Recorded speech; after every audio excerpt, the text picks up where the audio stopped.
Welcome for today's session on structural designing and detailing, organized by Sai Vatsal Academy of Civil Engineers, Nasik. For today's session, I would like to introduce our chief guest, Mr. Parth Bhavsar. He has completed his graduation from Guru Gobind Singh College of Engineering and Research Center.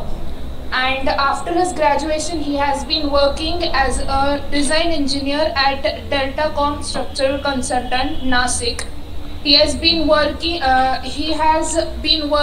on modeling and design of RCC structures on ETAP, StatPro, etc., and drafting on AutoCAD. Also been working on modeling and design of steel structures, design of commercial and residential buildings, bungalows, and also on government project. He has also conducted various site visits and performed structural inspection. He has also been partially working as an entrepreneur of Sai Vatsal Academy of Civil Engineers, Nasik. He has been coaching for structural designer softwares. He has also been conducting internship program with site visits to students for practical experience and providing job placements to pass out students. We are here eagerly waiting to hear you, sir. I request you to please continue with the session. Okay. Yes. Thank you so much, madam. Welcome. So first off, thank you so much Guru Gobind Singh College of Engineering, Nasik, for arranging this 3 days workshop of structural designing and detailing. Okay. So we start now.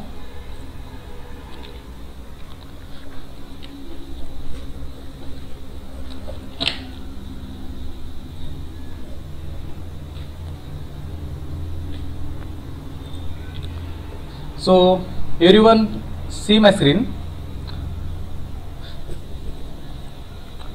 This step is माझा आवाज पण तुम्हाला clear होतोय? Yes sir, thank you so much sir. So this is my little introduction. Madam ने जसं आता सांगितलं की मी डेल्टाकॉम स्ट्रक्चरल कन्सल्टंट होतो, तिथं माझा 3 इयर्स एक्सपिरियन्स आहे. तिथं माझी जॉब प्रोफाईल होती आरसीसी स्टील डिझायनिंग, जो की सॉफ्टवेअर आणि मॅन्युअली कॅल्क्युलेशन करायचो. त्यानंतर साईट व्हिजिट पण मला ऑन साईट डिसिजन पण द्यायला लागायचे. तर स्टार्टिंगला मी ॲज अ ज्युनियर इंजिनियर म्हणून होतो, तर मला बरेच टाईप्स ऑफ साईटवर मला पाठवायचे. माझ्यासोबत माझे सिनियर्स होते. तर मग जसं जसं मला अनुभव आला त्यानंतर मला सिंगल पर्सनला मला साईटवर पाठवायला लागले आणि जेणेकरून नंतर मला चांगला एक्सपिरियन्स आला आणि मला directly on site decision base करून दिलं. त्यानंतर मला प्रूफ चेकिंग पण द्यायचे. जसे की सांगितलं की सॉफ्टवेअर आणि मॅन्युअली कॅल्क्युलेशन्स मला पुटअप करायला लागायचे. तर आता सॉफ्टवेअर कॅल्क्युलेशन्स जेव्हा आपण करतो तर त्यावेळेस मॅन्युअली प्रूफ चेकिंग पण द्यायला लागते, एकदम क्रॉस चेकिंग पण करायला लागते. डायरेक्टली सॉफ्टवेअर बेसिसवर आपण ती कोणती पण स्ट्रक्चर जे आहे ते पास नाही करू शकत. ठीक आहे. तर साईड बाय साईड आपल्याला काहीतरी. Yes sir. रेकॉर्डिंग करतील का आपल्याला? रेकॉर्डिंग स्टार्ट केलं? हां येस सर, मी केलं स्टार्ट. कारण की विद्यार्थ्यांना ज्यांनी जॉईन केलेलं नाही त्यांना आपल्याला चालेल सर. येस सर, मी स्टार्ट केले. Yes sir. पहिले सगळ्यांनी माईक ऑफ करून देता का स्वतःचा? Okay, thank you.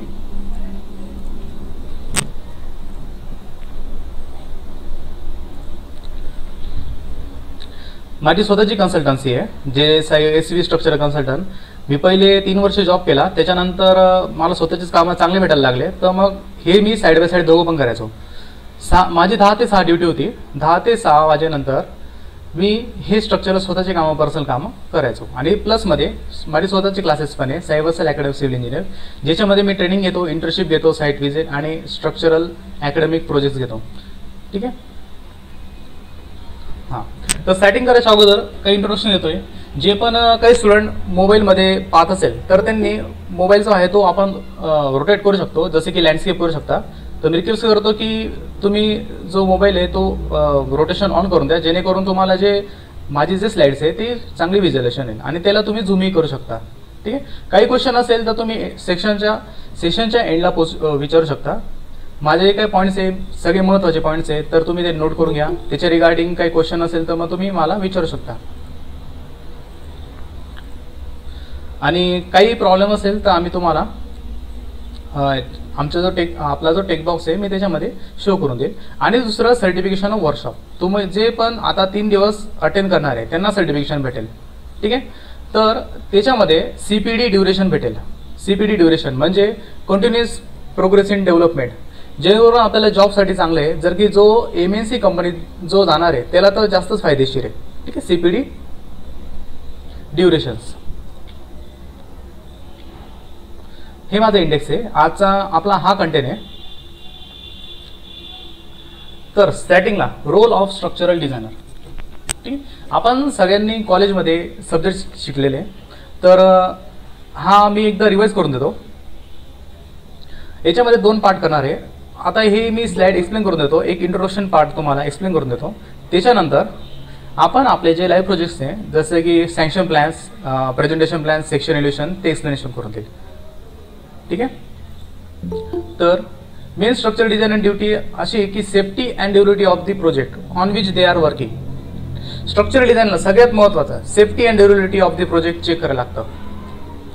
त्यानंतर इन्फेक्शन साईट व्हिजिट, या 2 गोष्टी सगळ्यात महत्त्वाच्या. इन्फेक्शन आपण जे डिझायनिंग दिलेली आहे, डिझायनिंग डिटेलिंग शीटची जे अरेंजमेंट्स आहे त्या आपण जे आपले डिटेल्स आहे ते डिटेल्स आपण दिल्याप्रमाणे साईटवर मेंटेन आहे का नाही आहे ते आपल्याला फर्स्ट चेक करायला लागतं. पहिले तर सेफ्टी अँड ड्युरेबिलिटी. दुसरा सेकंड प्रायोरिटी राहील ती आपण जी डिझायनिंग दिली तर ती साईटवर इन्फेक्शन चेक करणं गरजेचं आहे की कोणी आपले शीट रेफर कोणी करत नाही. जसं की काही कन्सल्टन्सी त्यांच्यामध्ये सर्व्हिस राहते की हे जे आम्हाला प्रोडक्ट आहे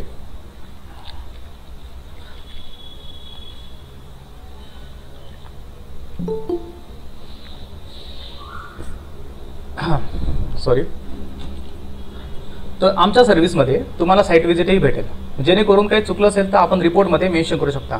त्यानंतर स्टॅबिलिटी रिपोर्ट येतं सगळ्यात महत्त्वाचं.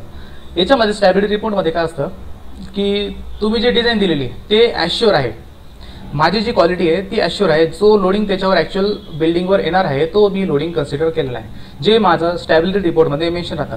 याच्यामध्ये 2 आहे, एक ओनली रिपोर्ट आणि एक दुसरं स्टॅबिलिटी रिपोर्ट. तर रिपोर्टमध्ये काय असतं, प्रत्येक फ्लोअर वाईज एक सेक्शन एक डिटेलिंग आपल्याला द्यायला लागते. जसे की first second roof, water tank, underground tank, त्याच्यानंतर ग्राउंड, फाउंडेशन, याच्या डिटेलिंग आहे सगळ्या डिझायनिंग अँड डिटेलिंग. ते जर की साईटवर चुकीचं असेल, आपल्या डिटेलिंग प्रमाणे जर नसेल तर आपल्याला ते मेन्शन करावं लागतं. ते राहतं स्टॅबिलिटी रिपोर्टमध्ये प्रत्येक फ्लोअर वाईज. त्याच्यानंतर स्टॅबिलिटी रिपोर्टमध्ये दुसरं जे ओव्हरऑल ऑफ बिल्डिंग आहे, ओव्हरऑल बिल्डिंग आपली जी डिझाईन दिलेली तर ती बिल्डिंग स्टेबल आहे की नाही आहे तर ते आपल्याला क्रॉस चेक करावं लागतं. आणि ती जर बिल्डिंग स्टेबल असेल तर आपण एक रिपोर्ट देतो ज्याला म्हणणार स्टॅबिलिटी रिपोर्ट, जो की तुमचे जे आता स्वतःची जर साईट असेल त्याला जर ते स्टॅबिलिटी रिपोर्ट जर भेटला तर तुमचे जे फ्लॅट सेलिंगचा जो पॉईंट आहे तर तो चांगला भेटतो की माझा प्रोपोज बिल्डिंग जी आहे ती स्टेबल आहे. Weight a minute.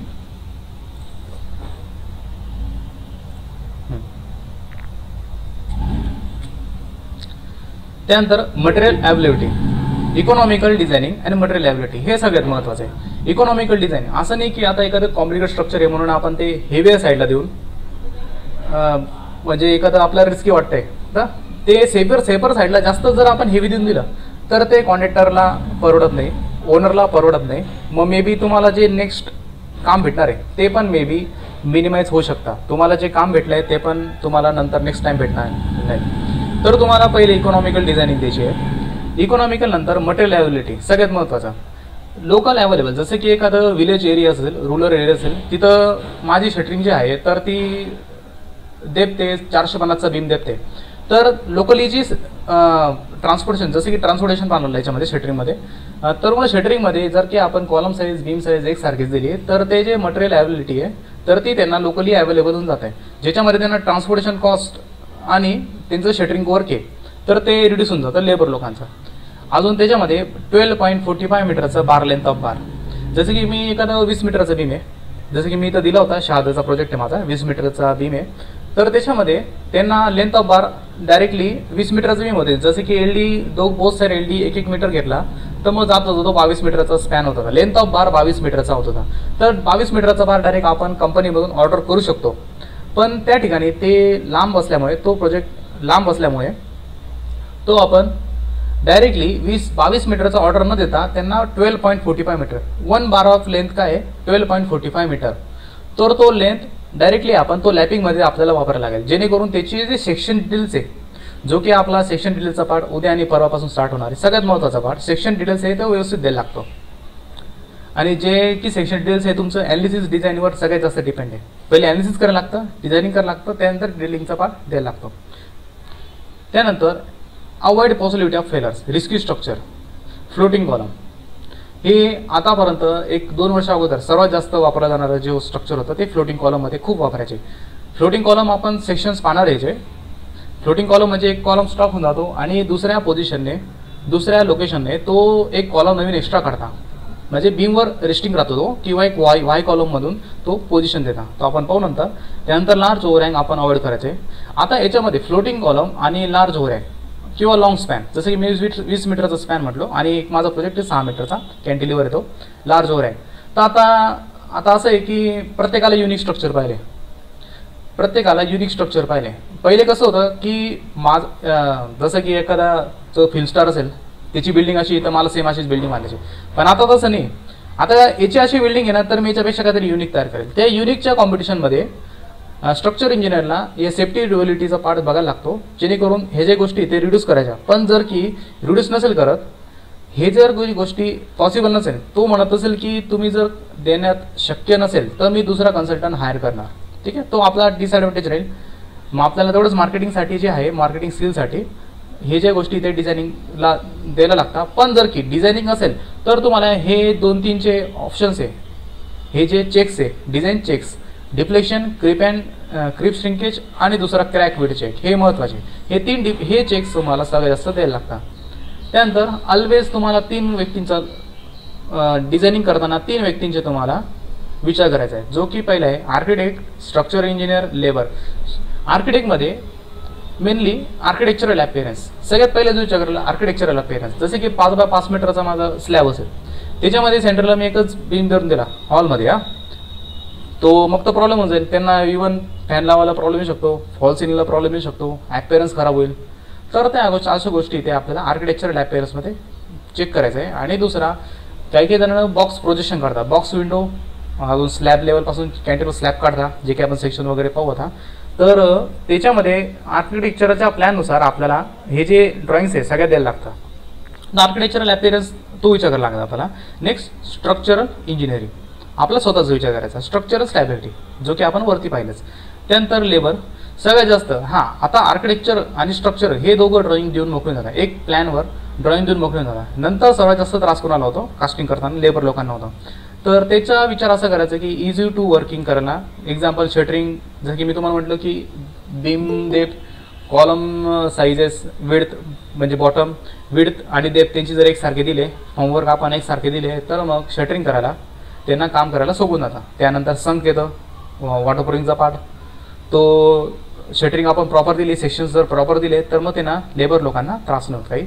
आणि दुसरं म्हणजे लेअर रिबार लेंग, जो की जसे की 3 बीम आहे, 3 बीममध्ये मला अनइवन शेपचे बार लागत आहे, अनइवन साईजचे लागत आहे. जसं की एक बीम आहे माझा 10 मीटरचा बार वापरला, दुसऱ्या बीममध्ये 12 मीटरचा आणि तिसऱ्या बारमध्ये 16 डायमीटरचा. तर असे व्हेरायटीज टाईप्स ऑफ आपण डायमीटरचे साईजेस दिले, तर मग त्यांना कास्टिंग करायला जे आहे, किंवा बार लेंग करताना, बार कटिंग करायला, बार बेंडरला, या गोष्टी खूप कॉम्प्लिकेट होऊन जातात. आणि इव्हन त्यांना बार लेंथ ऑफ बार कॅल्क्युलेशनला पण अवघड जातं. तर आपण याच्यामध्ये जर की length of bar overall through एकसारखीच जर दिली, जसं की लेअरमध्ये जर वापरले आपण, कर्टेल बार, फुल बार याच्यामध्ये वापरले, तर खूप ॲडव्हान्टेजेस आहे आपला. ठीक आहे, हे आपला रोल आला स्ट्रक्चर इंजिनिअरच्या. अशा गोष्टी आपल्याला स्टडी करायचं आहे. स्ट्रक्चर इंजिनियर, स्ट्रक्चर डिझाईन जेव्हा बनवू आपण त्यावेळेस, स्ट्रक्चर इंजिनियर बनवू त्यावेळेस. नेक्स्ट येतं how to become structure engineer. Mainly तर ज्यावेळेस आपण एखाद्या कंपनीमध्ये जॉब करणार, जसे 2 पार्ट आहेत त्याच्यामध्ये. एक तर आपण जेव्हा कंपनीमध्ये जॉब करू त्यावेळेस, दुसरा पार्ट ज्यावेळेस आपण स्वतःचे कामं घेऊ त्यावेळेस. तर आपण दोघं पाहू. याच्यामध्ये ज्यावेळेस तुम्ही स्वतः दुसऱ्या कंपनीमध्ये अप्लाय करता, तेव्हा एक तर फुल टेक्निकल वर्क आहे,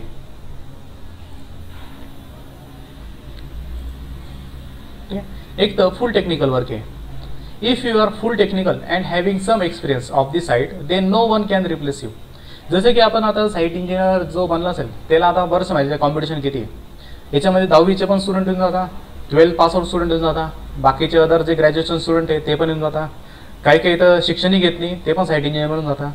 अशा व्हरायटीज टाईपमध्ये आपल्याला साईट इंजिनियर जे आहे ते खूप कॉम्पिटिशनला आहे. आता सध्या पुरता कॉम्पिटिशनला खूप आहे. तर याच्यामध्ये फुल टेक्निकल असल्यामुळे कोणीच तुम्हाला इथं रिप्रेझेंट करू शकत. हे मेन ॲडव्हान्टेज आहे. Doesn't bore while designing. तुम्ही कधीच बोर होणार नाही. जेव्हा स्ट्रक्चर डिझाईन करणार कधीच बोर होणार नाही. तुम्हाला व्हरायटी स्टाफ, जसं मी तुम्हाला म्हटलं प्रत्येकाला युनिक स्ट्रक्चर पाहिले. जर की मी 1 मीटरचा कॅन्टिलेव्हर काढला आहे तर तुम्ही म्हणाल की मला 2 मीटरचा पाहिजे, नंतर तुमचे फ्रेंड सर्कल म्हणाल मला 3 मीटरचा पाहिजे. प्रत्येकाची कॉम्पिटिशन एक्सपेक्टेशन वाढत जातं. भले त्याचा खर्च जास्त गेला तरी चालेल. म्हणून व्हरायटीज ऑफ स्ट्रक्चर आहे.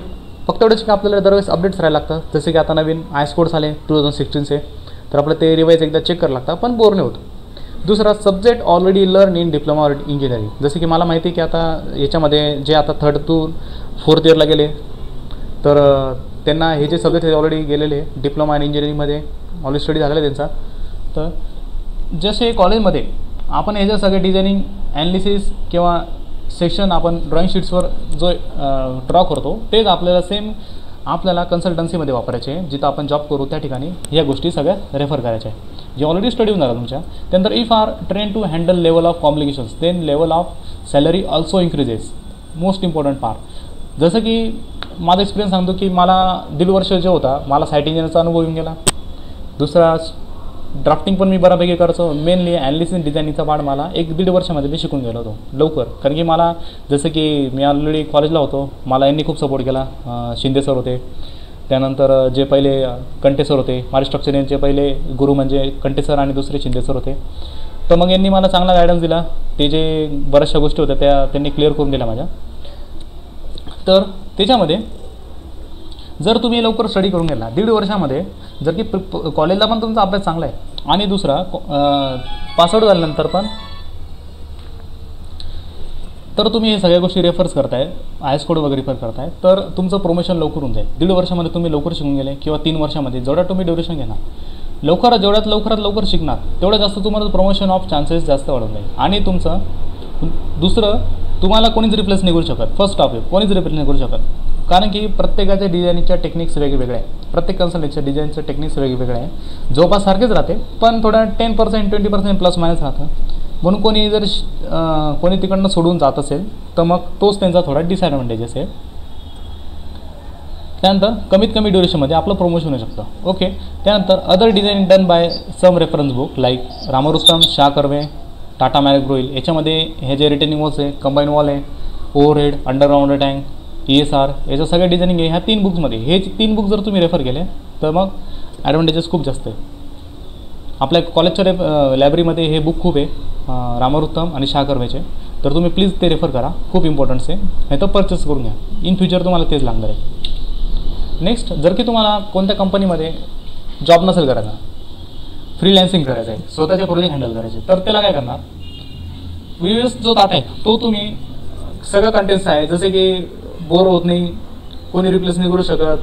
तुमचे कन्सल्टन्सीचे जे ड्रॉइंग्स आहे, शीट्स आहे, तर तुम्हाला समोरच्या क्लायंटला आवडत आहे तर तो तुम्हाला तुमच्या वेळी दुसऱ्याला कोणाला काम देऊ शकत. ठीक आहे. मार्केटमध्ये स्ट्रक्चर इंजिनियर बरेचसे खूप नाही आहे. हे आपल्या गैरसमज आहे, खूप नाही आहे.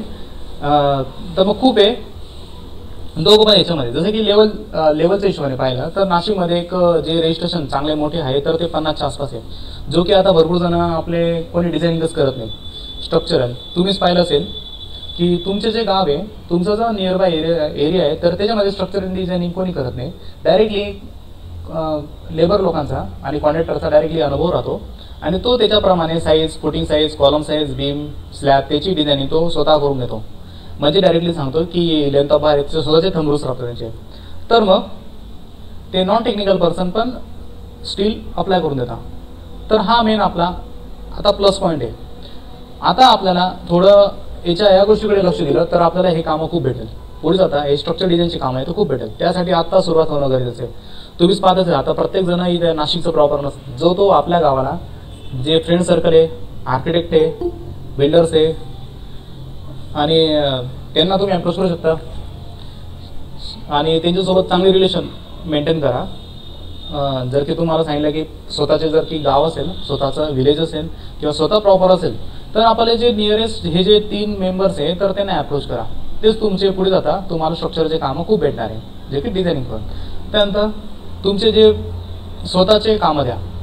पहिलेचे स्वतःचे जे कामं आहे 3D व्ह्यूज, स्ट्रक्चर डिझाईनचे ड्रॉइंग्स, ते त्यांना तुमच्या सर्व्हिसेस सांगायचं आहे की आम्ही साईट व्हिजिट करून देतो, स्टीलची अरेंजमेंट कशी ती पण चेक करून. त्यासाठी मायनर आपल्याला 2 ते 3 बिल्डिंग, फक्त 3 बिल्डिंग आपल्याला डिझाईन करायचे. 2 G+1 स्ट्रक्चर आणि एखादी G+2 स्ट्रक्चर, ज्याच्यामध्ये लिफ्ट असेल तर एकदम बेटर आहे.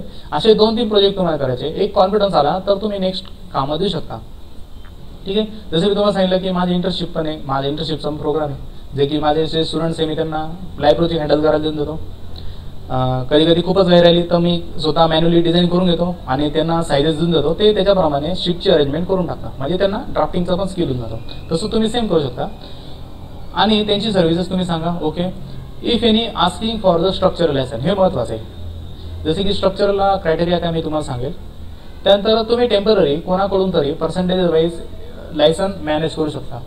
ठीक. जो तुमचा स्ट्रक्चरल इंजिनियर असेल ओळखीचा, फ्रेंड सर्कल किंवा दुसरा लोकली अवेलेबल जरी ओळखीचा नसेल तरी, तर तुम्ही त्याला पर्सेंटेज वाईज देऊ शकता. पण असं आहे की पर्सेंटेज जरी द्यायचं म्हटलं त्याला काहीतरी आपले जे ड्रॉइंग्स आहे, जे आपलं स्टॅबिलिटी ते एकदा दाखवावं लागेल कन्फर्मिटीसाठी. कारण की तो स्वतः कारण जर ती सेफ्टी नसली बिल्डिंगला, क्रॅकिंग चालू झाले तर स्ट्रक्चरल लायसन जे आहे ते त्याचं मे बी कॅन्सल होऊ शकतात. तो जो दुसरा व्यक्ती त्याला फक्त आपल्याला काळजी घ्यायची की डिझाईन व्यवस्थित करायची आणि त्याला जो हायर केला आपण थर्ड पार्टी कन्सल्टंट, तर तो त्याच्याकडे लायसन्स पण असणं गरजेचं आहे आणि दुसरं त्याला शीट दाखवणं पण गरजेचं आहे. नेक्स्ट, आता माझे जे मी जसं आहे की डेल्टा कॉमला मी स्ट्रक्चरल कन्सल्टंटमध्ये जॉब केला आहे, तर मी माझे फेवरेट प्रोजेक्ट आहे काय याच्याबद्दल एक्सप्लेनेशन करायला खूप आहे. मी एक सॅम्पल दाखवून देतो. देवला कॉम्प्लेक्शन माझा 6.23 मीटरचा लार्ज ओव्हरहँग आहे, या मीन्स 20 फूटचा ओव्हरहँग, ज्याच्यामध्ये सेल्फवेट ऑफ जो बीम आहे तोच माझा जास्त होऊन गेला होता. याच्यामध्ये सेल्फवेट ऑफ बीम, मग त्याच्यामध्ये मला अरेंज करायला लागलं. जसं की हे जे पॉईंट्स आहे झिगझॅग शेपमध्ये ते माझे स्टेप बीम होते. स्टेप बीम आपण पाहू, स्टेप बीम का वापरतात आणि कुठे वापरला पाहिजे. हिडन बीम वापरला आहे, HB means hidden beam. Column हे पूर्ण शेअरवाले माझे, हे जे कॉलम आहे माझे शेअरवाले. असे जे लेवल ऑफ कॉम्प्लेक्शन आहे हे माझे जो माझा फेवरेट स्ट्रक्चर आहे हे आपलं कॉलेज रोडलाच आहे. कोणतं पोलीस स्टेशन आहे, may be Kalyani Nagar police station आहे, तर त्याच्या बॅक साईडला आहे. इंटरेस्टिंग स्ट्रक्चर आहे, तुम्ही एकदा साईट व्हिजिट नक्कीच करा. पूर्ण रेड ब्रिक आहे, असं नाही की लाईट वेट ब्लॉक्स वापरले, पूर्ण रेड ब्रिकवर आहे. याच्यावर near by 1000 kilo newton into metre एवढा मोमेंट येत होता. Kilo newton into metre 1000. Imaging 1000 kilo न्यूटनचा माझा याच्यावर मोमेंट येत होती या सपोर्टला, ज्याच्यामध्ये मी 4 ठिकाणी क्रॉस चेक केलं, जसं की इटॅप्स, स्टॅडथ्रो, RCDC आणि स्पोर्ट मॅन्युअल कॅल्क्युलेशन्स. सॉफ्टवेअरने तरी केले, पण असं जरी लेवल ऑफ कॉम्प्लेक्शन्स असेल तर आपण ते स्वतः मॅन्युअली कॅल्क्युलेशन समजणं गरजेचं आहे. म्हणून आपलं स्ट्रक्चर इंजिनियरला सॉफ्टवेअर सोबत मॅन्युअली कॅल्क्युलेशन समजणं खूप गरजेचं आहे. जर की तुमच्या इथं कुठे लाईट गेली असेल जर 5-5 दिवस आणि एखादं अर्जंटमध्ये तुम्हाला एखादं काम दिलं कोणी, तर तुम्ही मॅन्युअली कॅल्क्युलेशन करणं पण जमलं पाहिजे. ठीक आहे, मॅन्युअली कॅल्क्युलेशन्स करणं पण तुम्हाला जमलं पाहिजे, ही काळजी घ्यायची तुम्हाला. ठीक आहे, प्रत्येक ठिकाणी आपण सॉफ्टवेअर अप्लाय नाही करू शकत, तर सॉफ्टवेअर बरोबर तुम्हाला मॅन्युअल कॅल्क्युलेशन, जे की तुमचा आता अजूनही चान्स आहे, तुम्हाला आता सध्या लॉकडाऊनमुळे टाईम आहे, तर तुम्ही एकदा रेफर करू शकता. हे जे 2 बुक सांगितले शहा कर्वे आणि रेफर होतं. सर आपली स्क्रीन प्रेझेंटेशन कोणी केलंय? ओके ठीक आहे, थँक्यू मॅडम.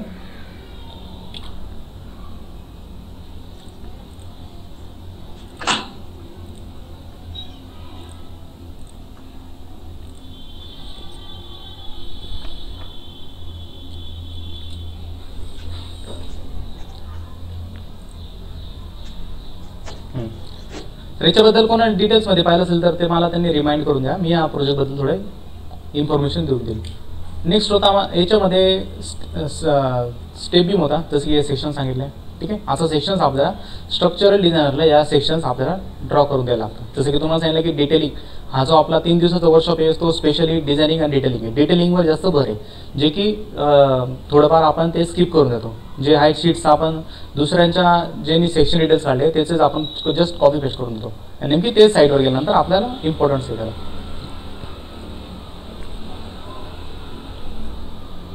नेक्स्ट या गोष्टी साईट व्हिजिट पण आपल्याला लागतात. जसं की तुम्हाला सांगितलं की सील बरोबर अरेंज केले का नाही ते चेक करा लागतात. त्यात सगळ्यात जास्त पुअर क्वालिटी ऑफ कन्स्ट्रक्शन माझं हे होतं, सगळ्यात poor quality of construction. He actually hospital building होती, नेमकी तिथंच त्या ठिकाणी पुअर क्वालिटी ऑफ कन्स्ट्रक्शन. एकच ठिकाणी खूप कंजेशन झालं होतं. जसे की आपण जर कॅल्क्युलेशन्स केलं की 2 बारमध्ये गॅप किती पाहिजे. जर की मी 230चा बीम घेतला, 230 बॉटमचा, तर ते 2 बार आहे त्याच्यामध्ये स्पेसिंग मला कमीत कमी as per as code larger diameter of bar larger diameter of bar और maximum size of aggregate plus 5 mm अशा दोघांपैकी जो क्रायटेरिया आहे तो इथं मेंटेन केला पाहिजे. ठीक आहे, या गोष्टी इथं चेक करावं लागतं आपल्याला. आपण टेप राहतो आपल्याकडे, टेपने आपण इथं चेक करून घ्यायचं क्रॉस चेक की डायमीटर इथं जो माझा विड्थ ऑफ दोघांमध्ये किती गॅप आहे तो चेक करायचा. ठीक आहे, तर मला स्टुडंटला आता क्वेश्चन विचारायचे आहे, प्लीज गिव्ह मी आन्सर. आपण जो बीम राहतो त्या बीमला टॉपला सगळ्यांना माहिती आहे की टॉपला 25 mm कवर, बीमला कमीत कमी 25 mm कवर खाली देतो, तर साईडला किती दिला पाहिजे. ठीक आहे, इथं साईडला किती दिला पाहिजे. Any answers.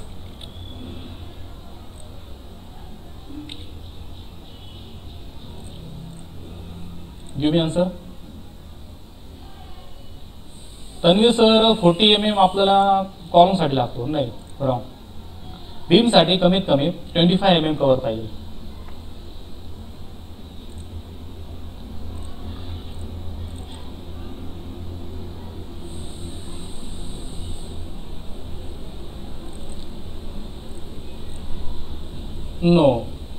नो अजिंक्य सर, रॉंग. 34, 35 रॉंग. जर मला खालीच 25 लागते, खाली बॉटमला मला 25 लागते, वरती जर मला 25 लागते, तर मग साईडला तर ॲक्च्युली 25च्या खाली लागेल. नो, 25 पण आपण देऊ शकतो. ठीक आहे, या ठिकाणी मी 25 पण देऊ शकतो. यस शीतल मॅडम, इथं आपल्याला 15 mm as per as code 15 mm आपल्याला इथं बार लागतो. जसं की मी एक तुम्हाला ॲज SP34 हे जे सगळं डिटेलिंग आहे ते आपल्या SP34 मध्ये दिलेले आहे. तर मी तुम्हाला शेअर स्क्रीन करतो ते.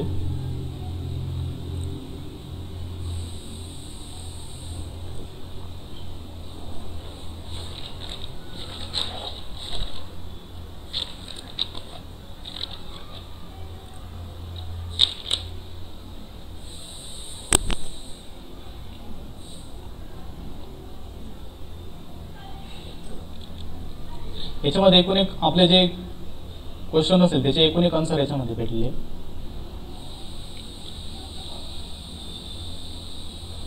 ओके, तुम्ही बघू शकतात हा माझा बीम आहे. ठीक आहे, याच्यामध्ये विड्थ आणि ओव्हरऑल डेप्थ आणि हा इफेक्टिव्ह डेप्थ. तर याच्यामध्ये मेन्शन आहे की जो माझा कवर 2 स्टिरप्स. ठीक आहे, इथं स्टिरप्सला मला कवर किती पाहिजे 15 mm, should not be less than 15 mm. हे खूप इम्पॉर्टंट आहे. ठीक आहे, तर याच्यामध्ये काय होतं की जसं तुम्ही कॅल्क्युलेट करणार आहात 16 mm चा डायमीटर ऑफ बार असेल. ठीक आहे, जर की 230चा माझा विड्थ ऑफ बीम आहे तर 230 मध्ये माझे बरोबर एक्झॅक्ट 4 बार बसतात. पण हे कधी कधी साईटवर मेंटेन नाही होत, 4 बार बसत नाही. जसं की तुम्हाला इथं आता मी सेक्शन दाखवला तो स्टीलचा, त्याच्यामध्ये 20 mm पेक्षा 20 mm चा गॅप होता. ठीक आहे, आणि जसं सांगितलं मॅक्झिमम साईज ऑफ ॲग्रिगेट किती होतं त्यांचा 25 mm प्लस 5 mm 30 mm चा त्याच्या 2 बारमध्ये मला गॅप पाहिजे होता.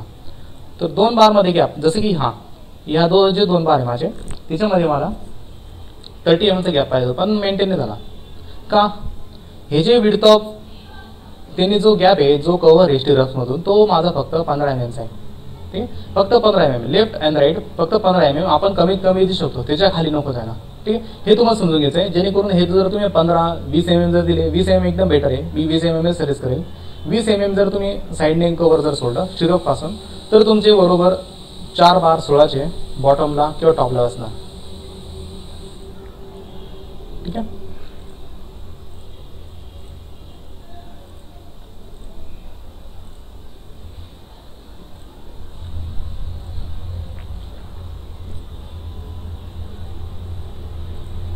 So move forward. हे माझं एक स्ट्रक्चर होतं. जसं मी सांगितलं साईडवर जाऊन मला लेवल ऑफ ऑब्लिगेशन हँडल करायला लागायचे. इथं हाईट भेटत नव्हती मला, 1.6 मीटरच हाईट भेटत होती. तर मला हा बीम ब्रेक करायला लागला होता. ॲक्च्युअली ह्युमन हाईट किती राहते 1.7 नियर बाय. तर 1.7 300 mm मला इथं गॅप पाहिला होता. तर मग या ठिकाणी काय केलं, हा जो बीम होता तो मी रिमूव्ह करून इथं आय सेक्शन टाकला होता इन्व्हर्टेड, जो की स्लॅबचे बार आणि स्टील ISMB 250चा मी इथं इन्व्हर्टेड बीम टाकला. त्याच्यानंतर स्लॅबचे बार आणि स्टील मेंबर त्यांच्यामध्ये मी वेल्डिंग करून दिली होती, जेणेकरून माझे हे जो स्लॅब आहे तो बरोबर प्रॉपरली रेस्ट होऊन गेला. ठीक आहे. आज त्याला मग एक साधारण 1.5 वर्ष झाले, 1.5 वर्षाच्या फोनवरती. तर व्यवस्थित आहे आणि इथं ॲप्लिकेबल आहे म्हणून इथं यूज केला आहे. नेक्स्ट एक सांगितलं की इथं टाऊन हॉल होता, शहादाला गव्हर्नमेंट बिल्डिंग होती. तर ह्या सगळ्या सेफ्टीज ड्युरेलिटी मला चेक करायला लागल्या. 20 मीटरचा स्पॅन होता आणि लेंथ ऑफ बार इथं 12 मीटरच मी यूज करू शकत होतो. तर लॅपिंग आलीच होती त्या ठिकाणी. 20 मीटरचं स्पॅन आणि त्याच्यामध्ये लॅपिंग येत होती. Diameter of length of bar आहे माझा 12.45 metre. 1 length of bar is equal to 12.45 metre. तर याच्यामध्ये लॅपिंग आली, त्याच्यामुळे मला इथं काय यूज करावं लागलं, वेल्डिंग. बघू शकता तुम्ही. ठीक आहे. जर जास्त हायलाईट नसेल होत तर मग तुम्ही झूम करू शकता मोबाईलमध्ये. तर इथे वेल्डिंग करू शकता. तर सेपरेट साईडला त्यांनी वेल्डिंग करून दिली होती.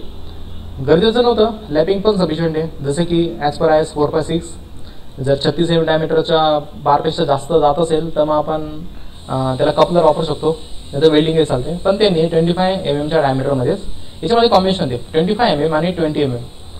तर डायमीटर बार पण अवेलेबल नव्हता तिथं. 25चे क्वांटिटी शेवटी संपली होती आणि मार्केटमधून यायला त्याला 2 महिने होते ते साधारणतः. मग त्यांनी 25 mm एवढे डायमीटर बार होते ती ऑर्डर दिली आणि त्याच्यामध्ये कॉम्बिनेशन 20 mm डायमीटरचा बार वापरलेला. म्हणून एवढं कंजेशन ऑफ स्टील झाले, नंबर ऑफ बार एवढे लागलेले. ठीक आहे. नेक्स्ट रिपोर्ट द्यायला लागतं तुम्हाला.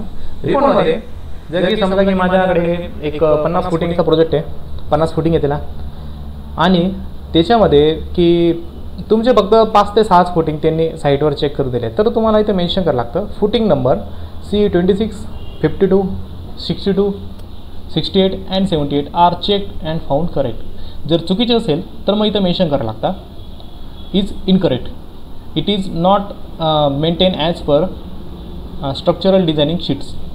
अशा गोष्टी इथं मेन्शन करावं लागतं. जे ॲक्च्युअल आहे त्याच गोष्टी तुम्हाला इथं मेंटेन करावं लागतं. खूप इम्पॉर्टंट आहे. जर की इन फ्युचर जर तो फेलर झाला तर मग आपलं लायसन कॅन्सल होऊ शकतं, एवढं लक्षात ठेवायचं आहे. म्हणून जे ॲक्च्युअल आहे ते तुम्ही इथं मेन्शन करायचं म्हणजे करायचंच. त्याच्यानंतर इथं मेन्शन करावं लागतं की verification level, ground and footing level. काही ठिकाणी अर्धं स्ट्रक्चर झालं होतं, काही ठिकाणी फुटिंग कास्टेड होती, काही ठिकाणी फुटिंग फ्रेश होती. तर इथं ग्राउंड अँड फुटिंग लेवल टाकणार, आर्किटेक्टचं नाव आणि कॉन्ट्रॅक्टरचं नाव, आणि provide proper hooks like 45 mm angle. जे आता साईडवर असेल त्यांना माहिती असेल की 45 mmचा अँगल साईडवर कोणी मेंटेन नाही करत. जे की आता जस्ट सेक्शनमध्ये दाखवलं की 45 mmचा इथं जस्ट अँगल होता. ही जे आपली रिंग आहे, जे आपले स्टिरप्स आहे त्यांना 45, जिथं हुक संपणार तिथं 45 mmचा अँगल पाहिजे ॲज पर कोड. तर तो ॲक्च्युअल साईडवर मेंटेन करत नाही. जर की ते नसेल तर हुक आपल्याला सगळ्यात जास्त महत्त्वाचं आहे. हुक हे जे हुक आहे सगळ्यात जास्त इम्पॉर्टंट पार्ट बीममध्ये, पण हुक सगळ्यात जास्त महत्त्वाचं आहे. जेव्हा अर्थक्वेक येतो तेव्हा हे हुक खूप महत्त्वाचे आहे. हे हुक जेव्हा अर्थक्वेक येतो तर ते जे बीमचे बार आहे, लॉंगिट्युडल जे बार आहे त्यांना होल्ड करण्यासाठी हे हुक सगळ्यात इम्पॉर्टंट आहे. जर ते आपण रिमूव्ह करून दिले, जर आपण हुक दिला नाही तर मे बी स्ट्रक्चर फेल होऊ शकतं. ठीक आहे. इथं साईन राहील माझी स्वतःची आणि इथं ओनरची साईन. आणि जसं सांगितलं की हे प्रत्येक लेवल वाईज आहे. जसं की इथं मी फाउंडेशनचं टाकलं आहे. या ठिकाणी फाउंडेशन, ग्राउंड, ही माझी ओव्हरऑल बिल्डिंग. जेव्हा माझी साईट व्हिजिट हा एक सिंगल रिपोर्ट ॲज पर प्रत्येक लेवलला मला हा सिंगल रिपोर्ट राहील. म्हणजे असं जर की माझे 5 लेवल असेल, ground level, foundation, ground level, त्याच्यानंतर रिपोर्ट कोणाचे राहील अजून first floor, second floor, roof आणि वॉटर टँक. तर असे जे 6 फ्लोअर्स आहे, 6 लेवल्स आहे. अंडरग्राउंड वॉटर टँक असेल तर मग 7वा होईल तो तयार. तर 7वा हे जे 7 आहे ते सर्टिफिकेट, एन्फोर्समेंट, व्हेरिफिकेशन, हे 7 सर्टिफिकेट आपण जनरेट करू. हे 7 सर्टिफिकेट झाल्यानंतर तुम्हाला त्याच्या रेफरन्सने या सगळ्या स्टॅबिलिटी रिपोर्ट द्यायची, जो की तुम्ही इथं मेन्शन करायचं आहे की हा जो माझा बिल्डिंग आहे, ही जी माझी बिल्डिंग आहे तर ते झोन नंबर 3 मध्ये, झोन नंबर 5 मध्ये जी माझ्या इथं सेफ्टी आणि ड्युरेबिलिटी आहे ते इथं मला चेक करावं लागतं. तर इथं मी रेशो जो आहे तो किती चेक केला आहे, जसं की झोन 3ला 0.06 आहे. ठीक आहे. Based on quality assurance certification by licence supervision engineering याचं दाखवायला लागतं की आपला अंडरमध्ये या सगळ्या बिल्डिंग आहे ती कन्स्ट्रक्ट झालेली आहे, स्टील व्हेरिफिकेशन झाली प्रत्येक फ्लोअरचे, आणि आता ही बिल्डिंग स्टेबल आहे असं या रिपोर्टमध्ये मेन्शन राहतं. ठीक आहे. तर हे आतापर्यंत जो टॉपिक झाला आपला तो झाला स्ट्रक्चर इंजिनिअरचा रोल अँड म्हणजे करिअर इन फ्युचरमध्ये आपल्याला वर्किंग काय करायला लागतं. ठीक आहे. रोल अँड वर्किंग या सगळ्या दोघी गोष्टी मी तुम्हाला एक्सप्लेन केलं. आता करिअर ऑप्शन्स काय, तर प्रत्येकाला आता करिअर ऑप्शन्स तर एकच वाटतं, एक स्टील बिल्डिंग म्हणजे एक इंडस्ट्रियल शेड असेल ट्रसेस एक ते आलं, आणि दुसरं RCC बिल्डिंग. यांना म्हणजे या दोनच गोष्टी आपल्याला एक पासआउट झाल्यानंतर आणि आता एवढ्याच गोष्टी कळतात. तर त्याच्या व्यतिरिक्त फ्युचरमध्ये जॉब वॅकन्सीज आणि स्कोप खूप आहे. तर जॉब आणि बिझनेसमध्ये काय ऑपॉर्च्युनिटी आहे, तर प्रायव्हेटमध्ये infrastructure building industrial and academic projects, तर ह्या आपण जॉब आणि बिझनेस करू शकतो. आणि जर की गव्हर्नमेंटला गेलो तर गव्हर्नमेंटला आपल्याला प्रूफ चेकिंगचे काम राहतं. आता जसं की थर्ड पार्टी इन्शुरन्स आहे, थर्ड पार्टी चेकिंग आहे.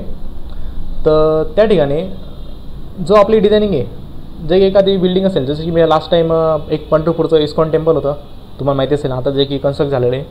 तर इस्कॉन टेम्पलमध्ये पूर्ण सबमर्ज बिल्डिंग होती, तो जो मंदिर होता पूर्ण सबमर्ज होता. तर त्याच्यामध्ये हायड्रोस्टॅटिक प्रेशर पण लागलं होतं, पूर्ण बिल्डिंग पाण्यामध्ये. चंद्रभागा नदी नेमकी तीच नदी होती, मला रिमाइंडर नाही, चंद्रभागा होती मे बी.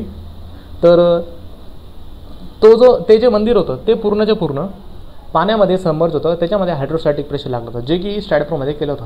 तर त्याच्यामध्ये मी आणि माझे कलिग होते जे ऑफशोअरमध्ये स्ट्रक्चर डिझाईन करायचे. तर आम्ही दोघं जाऊन एक मेरीला नाशिकमध्ये मेरीला या सगळ्या चेकिंग करायला लागायच्या. Junior engineer deputy assistant junior engineer ते सगळे ह्या 3 जण मिळून ह्या सगळ्या चेकिंग करायचे. ह्या तिघांकडून अप्रूव्ह झालं तर मग फायनलला जो क्लास 1 क्लास 2 आहे त्यांच्याकडून या सगळ्या सँक्शन व्हायच्या, जी त्यांची लेवल असेल ते गव्हर्नमेंटमध्ये त्या या सगळे ते पुढे फ्लो एकदा चेक करून घेते. पण या 3 लोकांकडून हे जे डिझाईनच्या चेकिंग्स आहे ते एकदा प्रॉपर होऊन जायच्या. तर गव्हर्नमेंटमध्ये पण या स्कोप खूप आहे. स्ट्रक्चर डिझाईन पण आपल्याला गव्हर्नमेंटमध्ये पण लागत राहतं. एक मी तुम्हाला स्ट्रक्चरचं सांगितलं, जर की आम्हाला प्रूफ चेकिंगचं काम होतं, जे की मुंबई PWDला चेक करायला जायचं. ठीक आहे. तरी गव्हर्नमेंटमध्ये पण वॅकन्सी चांगली आहे, जॉब पण चांगला आहे. आणि तुम्हाला जसं की सांगितलं की स्ट्रक्चर इंजिनिअरिंगमध्ये कधीच बोर होत नाही, असे लेवल ऑफ कॉम्पिटिशन वाढत जातं. आणि एक तर त्यांना कधीच बर्डन नसतं जोपर्यंत प्रूफ चेकिंगचं काम पूर्ण होत नाही. प्रॉपर चेकिंग जे आपले रिझल्ट्स आहे ते बरोबर त्यांना भेटत नाही तोपर्यंत आपली जे फाईल आहे ते सँक्शन करत नाही, ते रिपोर्ट सँक्शन करत नाही. एकदम हा पण जॉब चांगला आहे गव्हर्नमेंटमध्ये. तर मी रिकमेंडेड कर की अशा ठिकाणी जॉब केलं तर मला चांगलं आहे. नेक्स्ट आता याच्यामध्ये हे जे 4 पार्ट आहे गव्हर्नमेंटचं तुम्हाला सांगून दिलं. गव्हर्नमेंटबद्दल मला जास्त इन्फॉर्मेशन नाही आहे, जेवढी मी काम केलं त्या ठिकाणी तुम्हाला सांगून दिलं. ऑप्शन पण खूप आहे पण मला त्याच्याबद्दल जास्त इन्फॉर्मेशन नाही आहे. तर हे जे प्रायव्हेट सेक्टर आहे, प्रायव्हेट सेक्टरमध्ये पण खूप स्कोप आहे. बिल्डिंगमध्ये residential commercial institutional township compound wall. Residential माहिती आपल्याला, कमर्शियल इन्स्टिट्यूशनल म्हणजे याची एक हॉस्पिटल आलं, त्याच्यामध्ये हॉस्पिटलची पण डिझायनिंग तुम्हाला फॅक्टर ऑफ सेफ्टीने चेक करायला लागते. एक ते आलं टाउनशिपचं.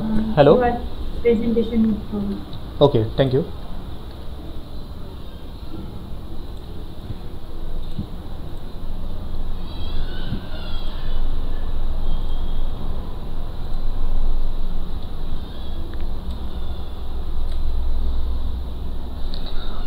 हां, तर याच्यामध्ये अजून कंपाऊंड वॉल पण डिझाईन राहते, जे की म्हणजे आपल्याला लाईटली वाटतं पण कंपाऊंड वॉल पण डिझाईन करायला लागतं. जर की लेवल डिफरंट आहे, एक बिल्डिंग खाली आहे एक बिल्डिंगवरती आहे, तर कंपाऊंड वॉल पण आपल्याला त्या ठिकाणी डिझाईन करायला लागते, जे की ॲज अ रिटेनिंग स्ट्रक्चर म्हणून डिझाईन होऊन जातं. त्यानंतर एक्सटेन्शन वर्क, हे याच्याबद्दल मी जास्त इन्फॉर्मेशन देतो कारण की हे स्कोप ऑफ बिझनेस चांगला आहे स्ट्रक्चर इंजिनिअरला. तर एक्सटेन्शन वर्क म्हणजे रिबारिंग आलं आणि त्याच्यासोबत साईड बाय साईड रेट्रोफिटिंग. तर एक्सटेन्शन वर्कमध्ये काय राहतं, एखादी बिल्डिंग G+2 आपली स्ट्रक्चरल रेडी आहे,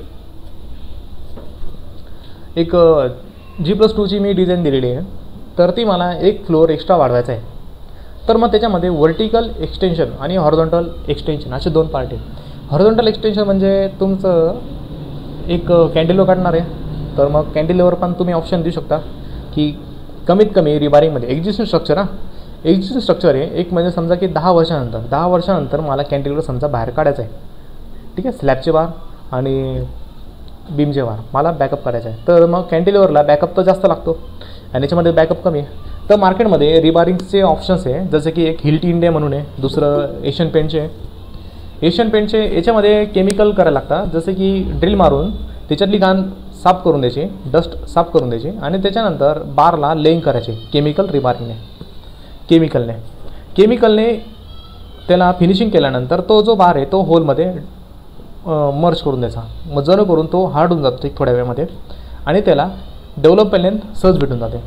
आपली जी रेग्युलर डेव्हलपमेंट आहे, डेव्हलपमेंट लेंथचा फॉर्म्युला आपण कोडप्रमाणे पाहिला तर किती आहे, 0.87 FY diameter of bar divided by 4 tau BD. हे जे तुम्हाला फॉर्म्युले सांगणार आहे ते खूप महत्त्वाचे आहे.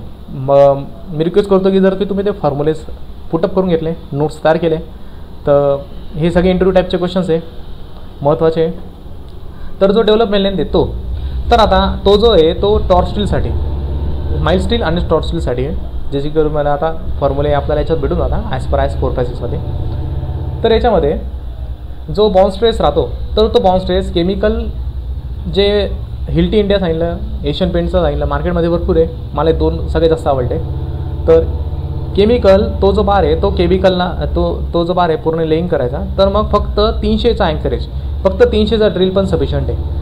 आपल्याला डेव्हलपमेंट जर कॅल्क्युलेट केला, 12 मीटरचा बार असेल, 12 डायमीटरचा बार असेल, तर त्याला 720 समजा 720 आला, तर तो जो डेव्हलपमेंट लेंथ आहे, बॅकला आपण डेव्हलपमेंट लेंथ आहे तो 720 न लागता किती लागणार, जस्ट 300मध्ये पण एवढा कॅन्टिलिव्हर जो आहे तो पकड घेऊन घेईल. मग तो तुमचा 2 मीटरचा असो, 3 मीटरचा असो, लाईव्ह स्ट्रक्चर आहे तसे.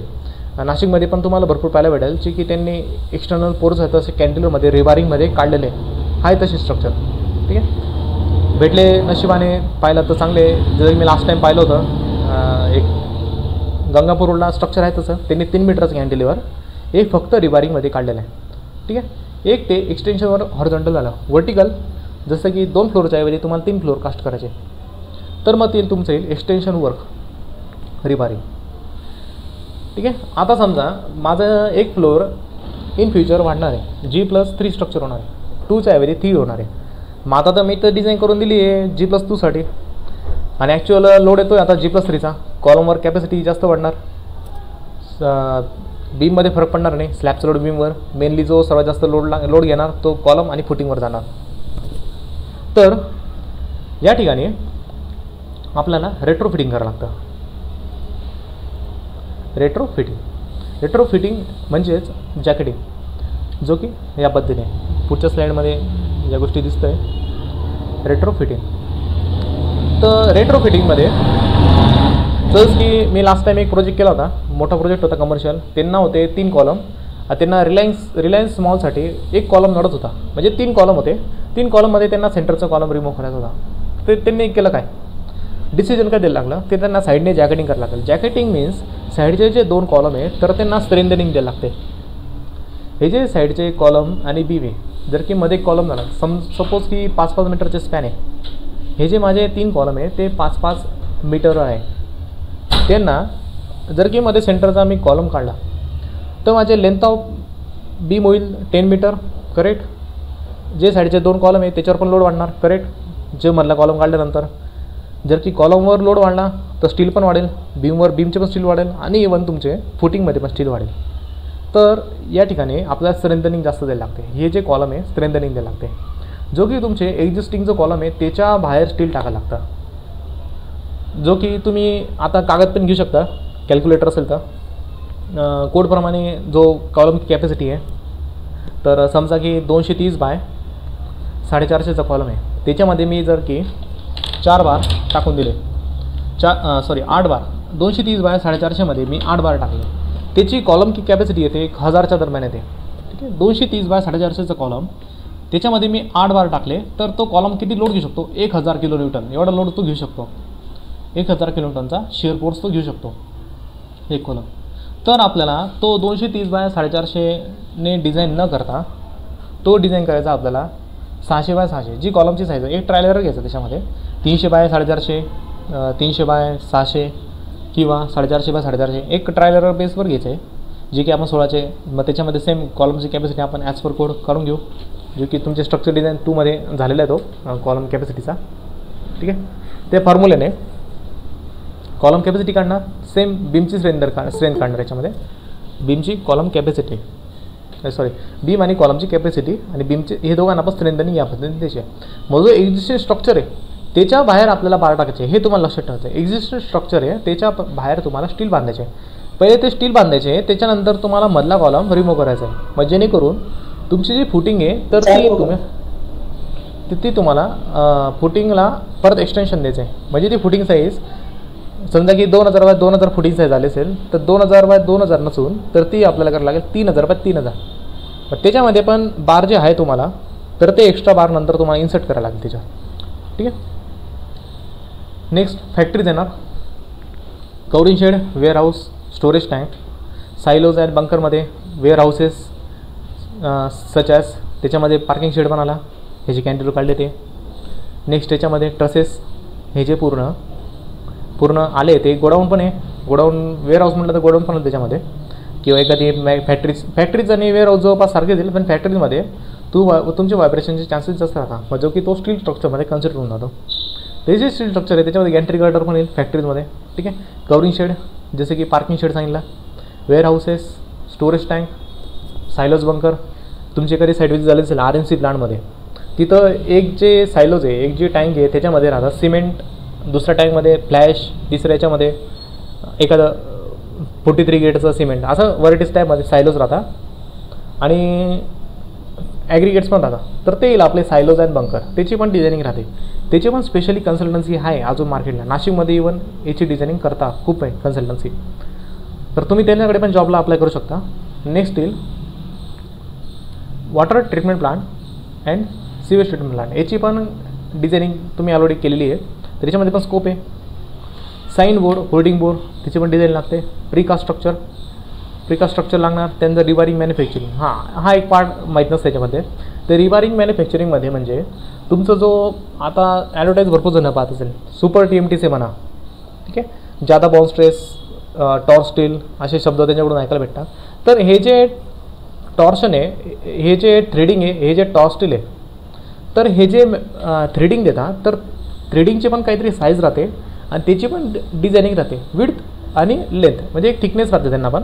तर ते जी डिझायनिंग राहते ती आपण रिबारिंग मॅन्युफॅक्चरिंगमध्ये, हे सगळे कशावर होतं आपले ANSYS सॉफ्टवेअरमध्ये. कॉन्क्रीट आणि बार त्यांच्यामध्ये जे ॲनालिसिस करायला लागतं दोघांमध्ये, तर तो पकडतो आपण बॉन्ड स्ट्रेस. तो जो बॉन्ड स्ट्रेस कॅल्क्युलेशन्स आहे तो आपला रिबारिंग मॅन्युफॅक्चरिंग याचे पण नाशिकमध्ये आहे. किंवा जिथं पण बार्स मॅन्युफॅक्चरिंग होता त्या ठिकाणी याच्यासाठी सिव्हिल इंजिनियर स्पेशल एक केबिन राहते, त्याच्यामध्ये हे सगळे कॅल्क्युलेशन्स करतात. एक तर ते करतात किंवा मेकॅनिकलचे पण लोक करत राहतात याच्यामध्ये. ठीक आहे, त्यानंतर कोल्ड फॉर्म स्ट्रक्चर, म्हणजे याच्यामध्ये कोल्ड फॉर्म स्ट्रक्चरमध्ये पण स्पेशल कन्सल्टन्सी, स्पेशल याच्यामध्ये स्पेशलायझेशन आहे. कोल्ड फॉर्म हे तरी बाकीचे स्ट्रक्चर तो डिझाईन नाही करणार, पण हे कोल्ड फॉर्म तो करत राहील स्पेशल. फक्त कोल्ड फॉर्मवाला कधीच बाकीचे स्ट्रक्चर डिझाईन नाही. याचा अर्थ काय आहे, जो बार राहतो तो बार एक हॉट रोल्ड आहे आणि कोल्ड रोल्ड बार आहे, TMT बार टॉप स्टील. तर ते जे हॉट रोल्डमधून कोल्डमध्ये प्रोसिजर राहते तर त्याच्या पण कॅल्क्युलेशन्स आहे बारचे स्ट्रेंथन, टेन्शनिंग. तर याच्या पण कोल्ड फॉर्म स्ट्रक्चरमध्ये याची पण डिझायनिंग खूप राहते. एक प्रोजेक्ट त्यांना साधारण 2-2, 6-6 महिने लागून जातात एकच प्रोजेक्ट तयार करण्यामध्ये. ज्याच्यामध्ये आपण FE 500, FE 600, FE 650, 650 असे मार्केटला बरेचसे अजून वाढत गेले. मग ते ऑस्ट्रेलियाला काहीतरी 800-850पर्यंत आहे FE 850. त्यानंतर इन्फ्रास्ट्रक्चरमध्ये प्री स्ट्रेस कॉन्क्रीट स्ट्रक्चर इन्फ्रामध्ये हायवे ब्रिजेसमध्ये RCC हायवेमध्ये तुमचे जे पेवमेंट्स आहे RCC पेवमेंट, तर ते त्याच्यामध्ये bridges, airports, railway, marine structure, मरीनमध्ये डॉक्स, हार्बर्स. रिटेनिंग स्ट्रक्चर, रिटेनिंगमध्ये डॅम्स, एक डॅम असेल, अजून रिटेनिंग वॉल्स, हे सगळे कन्सिडरेशन केले जाईल. त्यानंतर सेफ्टी बंकर्स हा पण एक. ठीक आहे, आता माझ्या मते जे लास्ट इयरचे स्टुडंट होते ते आता जॉईन झाले असेल का नाही माहीत नाही, पण ते मागच्या वर्षी मे बी त्याच्या मागच्या वर्षी मनालीला गेले होते हिमाचलमध्ये. तर त्या ठिकाणी त्यांना हे पाहायला भेटलं असेल सेफ्टी बंकर्स, जे की वरतून लाईन स्लायडिंग होत असेल. ठीक आहे, लाईन स्लायडिंग होत असेल तर त्यांना वरतून कोलॅप्स नको व्हायला, म्हणजे वरतून जेवढे पण लाईन स्लायडिंग होता स्टोन्स कंटिन्यू येत राहतात. तिथले जे हिमाचल प्रदेशमधले सगळे टोन्स वीक आहे, म्हणजे एक वीक स्टोनमधून कन्सिडर केलेले पोर्शन, म्हणजे तो कारण त्याच्यामुळे वेदरिंग ॲक्शन कंटिन्यूस होत राहते. ते सगळे सेडिमेंटरी रॉक्स आहे. तर कोरोजन वगैरे तिथं कंटिन्यूस चालू राहता, लाईन स्लायडिंग कंटिन्यूस चालू राहतात. तुम्ही दरवेळेस जेव्हा पण पावसाळ्यामध्ये तुम्ही न्यूज पाहत राहील तर त्या ठिकाणी जे पर्यटक राहील, जे प्रॉपर लोक आहे किंवा जे हायड्रो पॉवर जनरेशनसाठी आहे, किंवा त्या ठिकाणी जर की काजा वगैरे त्या साईडला गेले, एक मस्त जागा आहे ती, तर काजा वगैरे साईडला गेले तर त्या ठिकाणी एक पूल वगैरे त्या सॅटिंगपासून कंटिन्युअस तिकडनं साईडने चायना बॉर्डर लागते. तिकडं तर कंटिन्युअस आहे, कारण एक एक्सप्लोजर कंडिशन्स आहे, ते चायनावाले कधी पण अटॅक करू शकतात. तर तिकडं पण जे सोल्जर्स आहे त्यांच्यासाठी पण सेफ्टी बंकर्स दिले.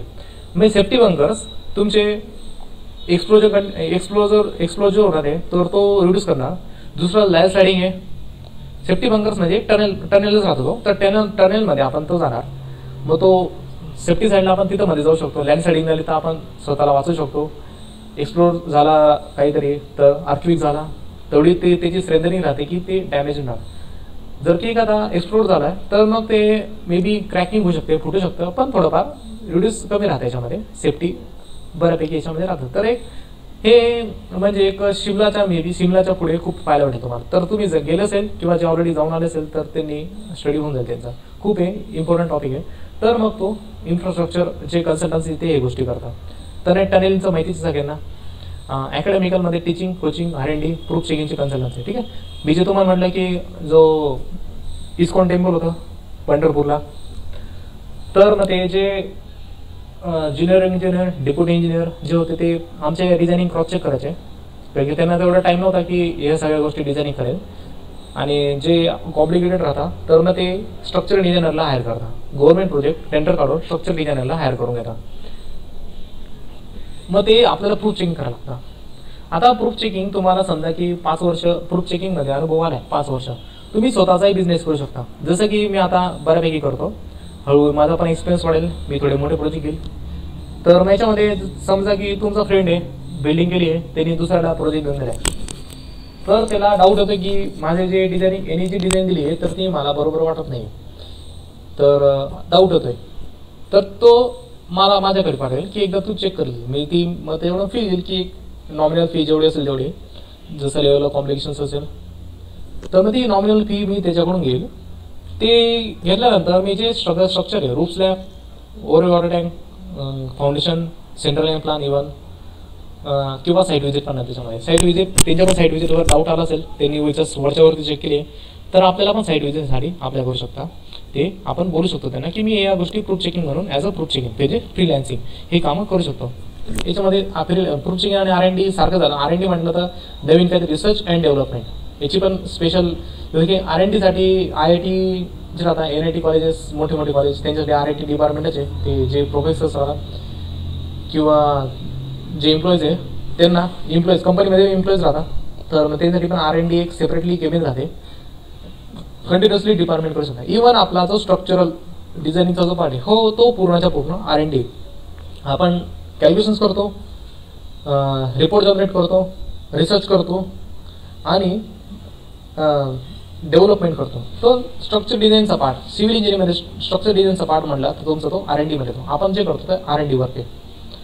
तर टीचिंग, कोचिंग, ठीक आहे, म्हणजे जसे की आपण एखाद्या कॉलेजेसमध्ये याच्यासाठी अप्लाय करू शकतो किंवा दुसरं स्वतःचे क्लासेस वगैरे स्टार्ट करू शकतो. आणि जर की तुम्ही सॉफ्टवेअर असेल तर सॉफ्टवेअर शिकले असेल तर मग तुम्ही सॉफ्टवेअर अप्लाय करू शकता. त्यानंतर याच्यामध्ये मरीन स्ट्रक्चरमध्ये तुमचं ONGC आलं, ONGC कंपनी आहे. तर याच्यामध्ये मरीन्समध्ये हे जे ट्रसेस दिसत आहे तुम्हाला, फॉर्म्स, हे जे ट्रसेस दिसत आहे, तर हे जे ट्रसेस राहतात त्याचे पण कॅल्क्युलेशन्स राहतात, जे की आपण सिव्हिल इंजिनिअरिंग करतो. खूप पगार राहतो याच्या. म्हणजे ONGC माहितीच आहे तुम्हाला, फक्त त्याच ठिकाणी जात कोणी नाही, त्यांच्याकडे 6 महिने कंटिन्युअस काम करावं लागतं. तर 6 महिन्यानंतर त्यांच्या काही सुट्ट्या होत्या, काही रूल आहे त्यांचे, तर म्हणून त्या ठिकाणी कोणी जात नाही. पण लाईफ सगळ्यात भारी म्हटले तर ONGC इथं ONGC मध्ये मरीन स्ट्रक्चरचे कॅल्क्युलेशन्स करतो. त्यांच्यामध्ये सगळे लेवल ऑफ कॉम्प्लिकेशन्स आहे, वेगवेगळे स्ट्रक्चर. आता एकच प्रोजेक्ट 2-2 वर्ष झालो एवढा तो जेवढी हायर लेवल ऑफ कॉम्प्लिकेशन्स आहे. याच्यावर स्पेशल R&D राहते टीम आणि प्रूफ चेंजचे काम पण याच्यावर चालत राहतं. हे जे कॉलम्स आहे सपोर्ट सगळी कॅल्क्युलेशन्स करायचे आणि याचे क्रेन्स आहे ते काय हे आपण डिझायनिंग करायचे. ठीक आहे. आता ज्यावेळेस आपण स्ट्रक्चरल डिझायनिंग केले तर हे आपण करिअर ऑप्शन्स पाहिले. आता सॉफ्टवेअर कोणते याच्यावर ह्याचे रिगार्डिंग सॉफ्टवेअर्स कोणते मार्केटमध्ये CSIचे ETABS SAP CSI detailing SAP 2000 CSI bridges. याच्यावर खूप काही बोलण्यासारखं आहे. हे जे सॉफ्टवेअर्स आहे खूप बोलण्यासारखे. आता एक इंडियन सॉफ्टवेअर आले Access RCBD जस्ट आता नोव्हेंबर 2019 मध्ये लॉन्च झालेलं आहे. तर ते पण ETABSला कॉम्पिटिशनला आलेलं आहे. ETABSला आणि एक बेंटली स्टँड प्रोमध्ये स्टँड RCDC मध्ये आपण जी डिझायनिंग आपली जी डिझायनिंग आहे ETABS आणि स्टँड प्रोमध्ये फक्त मॉडेलिंग होते. ठीक आहे. Beam column junction framing action सगळी डिझाईन होते ज्याच्यामध्ये आपण स्लॅबचा पण टाकतो. पण तो स्लॅब डिझाईन नाही करत आणि फुटिंग डिझाईन नाही करत, दोघं पण सॉफ्टवेअर. ठीक आहे. याचे फक्त मॉडेलिंग सॉफ्टवेअर आहे, फक्त फ्रेम स्ट्रक्चर. मग ते आपल्याला डिझायनिंग डिटेलिंग BBS आणि BOQ याचे सगळे तुम्हाला सांगितलं तर ते होतं स्टँड RCDC मध्ये. स्टँड RCDC मध्ये या सगळ्या designing detailing BOQ bill of quantity आणि BBS बार रेंडरिंग सोडून या सगळ्या तुमच्या स्टँड RCDC खूप इंटरेस्टिंग सॉफ्टवेअर आहे. मी तर हा कंपल्सरी करायला लावतो स्टुडंटला जे असेल ते. स्टँड फाउंडेशन येतो त्याच्यामध्ये. स्टँड फाउंडेशन तर आता आउटडेटेड झालं त्याने ऑप्शनला RCDCला काढलं. पण RCDC मार्केटला खूप चालायला लागलं म्हणून सेपने म्हणजे CSIने कॉम्पिटिशनला CSI डिटेलिंग काढलं. फक्त डिटेलिंग आणि डिझाईनचा जो पार्ट आहे तो तुमचा ETABS आणि सेपमध्ये येऊन जातो. पण डिटेलिंगचा जो पार्ट आहे तो CSI डिटेलिंगमध्ये गेला. ठीक आहे. त्यानंतर SAP 2000 मध्ये तुमचे पूर्ण फायनाईट एलिमेंट मेथड येतो. त्याच्यामध्ये शेल्स होता, सबग्रेड मॉड्युलस, फुटिंग फाउंडेशन वगैरे तुमचं डिझाईन होता. SAP 2000 खूप हेवी सॉफ्टवेअर आहे. आणि ब्रिज कॅल्क्युलेशनसाठी CSI ब्रिज हे सगळं होता. त्यानंतर ANSYS येतं. ANSYS मध्ये तुम्हाला सांगितलं बॉन्ड स्ट्रेस आहे. बॉन्ड स्ट्रेसेस ॲनालिसिस फक्त ॲनालिसिस आणि बॉन्ड स्ट्रेस कॅल्क्युलेशन करू शकतो जे की इलेक्ट्रिकल मेकॅनिकल सिव्हिल इंजिनियर या तिघा ब्रँचेसला खूप इम्पॉर्टंट आहे. मे बी कम्प्युटरला पण लागत असेल तर ते 3 ब्रँचेसचं माझं माहिती आहे. त्यानंतर ऑटोटेकचं रेविट स्ट्रक्चर याच्यामध्ये पण कॅल्क्युलेशन सगळे होतं. रोबोट सचस रोबोट ॲनालिसिस हे रोबोट ॲनालिसिस होतं. एक कंपनी सांगतो नीलसॉफ्ट पुण्याला आहे. ती मुंबई आपल्या इंडियामध्ये सगळ्यात टॉपला आहे. तर नीलसॉफ्ट कंपनी त्याच्यामध्ये जे डिटेलिंगचा पार्ट होतो तो रेविट स्ट्रक्चर्स आर्किटेक्चरल आणि MVP रेविट सॉफ्टवेअरमध्ये सगळे कॅल्क्युलेशन चालतं. तर रेविट स्ट्रक्चरमध्ये केलं तर डिटेलिंगसाठी जो सगळ्यात बेस्ट मानला गेला आहे त्यांना आता सगळ्यात वापरला जाणार आहे. तर ते सगळे रेविट स्ट्रक्चरमध्ये यूज करता जो की डिटेलिंग जो पार्ट आहे जो की तुम्ही डिटेलिंगचा पार्ट आपण उद्या परवा पाहणार आहे. तर तो जो डिटेलिंग पार्ट आहे तो इझिली ड्रॉ करून घेतो. त्यानंतर मायडास ANSYS ETABS आणि स्टँड प्रो सगळ्यांचं कॉम्बिनेशन जो आहे हे तिघांचा तर तो कोणता आला मार्केटला मायडास 1990ला. तर तो खूप हेवी सॉफ्टवेअर आहे. म्हणजे जसं की i7 जनरेशन लागतं त्याला. तर अजून लोकली तो कोणी वापरत नाही. तर मे बी जर तुम्हाला शिकले असेल तर मग याच्या पण जॉब वॅकन्सी तुम्हाला चांगली भेटेल, पेमेंट चांगलं भेटेल. कारण की हे सगळं स्पेशल सॉफ्टवेअर आहे. याच्यामध्ये पण कोणी करत नाही. आणि याच्यामध्ये स्पेशल तुम्हाला जर शिकायचं आहे तर मग कोणती कन्सल्टन्सी पण सहजा शिकवणार नाही आणि एक कोणी मेंबर पण भेटणार नाही सांगायला. ठीक आहे. मायडास तो 1990ला. तर आता आपण जे पाहिलं ते असं नाही की स्ट्रक्चर इंजिनिअरिंग केली 2 वर्ष. आता आपण जो विचार केला ते सगळ्यात 100% मी सक्सेस झालो त्याच्यामध्ये. ठीक आहे. मला जॉब आवडला, एवढा स्कोप आहे, एवढे ऑप्शन्स आहे, एवढे रोल आहे, बोर होत नाही. आपण कॉलेजमध्ये ऑलरेडी न्यूमेरिकल वगैरे शिकलो आहे, जॉब अप्लाय करू शकतो, माझा पगार राहील, पेमेंट चांगलंच आहे. ठीक आहे. R&D आलं तर पेमेंट तुमचं नक्कीच जास्त राहील. ठीक आहे. आणि ते पण तुमचं सॅलरी कमी वेळामध्ये सॅलरी पण वाढणार, प्रमोशन पण होणार. तर हा जो विचार करतोय तो 100% सक्सेस होईल अशी गॅरंटी नाही आहे. समजा की तुम्ही 2 वर्ष जॉब केला आहे, 3 वर्ष केला आहे, वर्ष केला तर डिसमोड नका करून घेऊ की मला याच्यामध्ये आता करिअर माझे कॅल्क्युलेशन्स कंटिन्युअस चुकीचे येत आहे, बॉस माझ्यावर ओढतोय, मला जॉब आवडत नाही आहे. तर एक तर प्रयत्न करा किंवा याच्या व्यतिरिक्त तुम्हाला हे जॉब फंक्शन्स आहे जसे की RCC डिटेलिंग. आता जर की आपण डिझायनिंगमध्ये आलो आहे तर डिटेलिंगचा पार्ट आपल्याला बऱ्यापैकी नॉलेज होऊन जातं.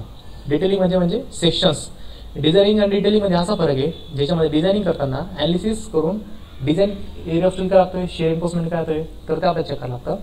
आणि डिटेलिंगमध्ये बॉटमला स्टील किती, 2 बारमध्ये स्पेसिंग किती, माझा लेंथ ऑफ बार 20 मीटर असेल तर लॅपिंग कुठे आली पाहिजे, तो लॅपिंग सांगू आपण. बेंडिंग मुवमेंटनुसार लॅपिंग कशी देतात तो आपण पाहू. इंटरेस्टिंग पार्ट आहे. कॉलम रोटेशन पोझिशन ते जे शीट्स राहतात तर ते जो दाखवतो आपण शीटवर तर तो त्याला म्हणणार आपण डिटेलिंग. ठीक आहे. डिझायनिंग म्हणजे एक R&D आला आणि डिटेलिंग म्हणला तर ड्राफ्टिंगचा पार्ट आला. तर आपण टेक्निकल ड्राफ्टिंग म्हणून जॉब करू शकतो कुठे पण, किंवा स्वतःचे कामं घेऊ शकतो. जसे की माझे बरेचसे कंपनी म्हणले होते की ते स्वतःचे आता फक्त जस्ट ड्राफ्टिंग म्हणून फ्रीलान्सिंग करता, 2 तास जाता आकडेकडे जे फक्त ड्राफ्टिंग करून जा, प्लॅन वगैरे काढता आणि स्टीलची अरेंजमेंट पण करता. आणि दुसरं एक्सटेन्शन वर्कला तुम्ही जॉब अप्लाय करू शकता. तर एक्सटेन्शन वर्कला सांगितलं स्वतःचा बिझनेस पण चालेल तुम्हाला रिवायरिंगचा.